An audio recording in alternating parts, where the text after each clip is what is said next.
Une fois par semaine, la petite maternité Christou Mobikissi reçoit une quarantaine de mamans et leurs bébés. Après quelques brèves explications en salle d'attente, il faut d'abord procéder à la pesée. 5 kg. Puis vient le moment fatidique. Pas toujours agréable, mais indispensable. Rougeole, polio ou BCG ce jour-là. Ici, les nourrissons sont vaccinés contre toutes les maladies infectieuses. Mais avec l'épidémie de Covid-19, les infirmières du centre de santé constatent une baisse de la fréquentation. Le nombre a diminué puisque les parents ont peur d'abord de fréquenter les milieux hospitaliers.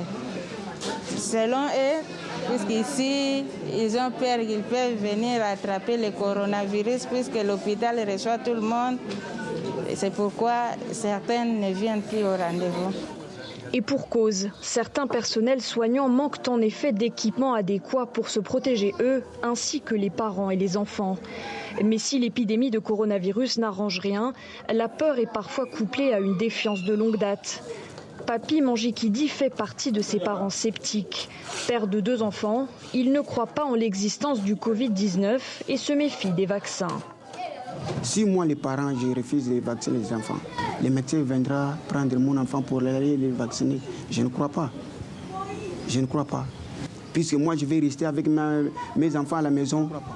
Selon l'UNICEF, sur les 2 premiers mois de l'année, le taux de vaccination a diminué de 2 à 10% en RDC par rapport à la même période en 2019. Une situation qui préoccupe profondément ce pédiatre. Selon lui, la médecine n'est pas assez considérée dans le pays et les croyances encore trop ancrées. Ce n'est pas facile de convaincre les parents de pouvoir faire vacciner leurs enfants s'il y a un problème de niveau intellectuel. Vous imaginez lorsque certaines églises dites de noirs disent que tout ce que les blancs font, c'est pour éliminer la race noire.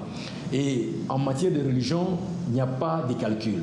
Les gens y croient ou ils n'y croient pas. Une baisse du taux de vaccination qui fait désormais craindre une résurgence des maladies mortelles dans le pays, telles que la polio, la rougeole ou la fièvre jaune.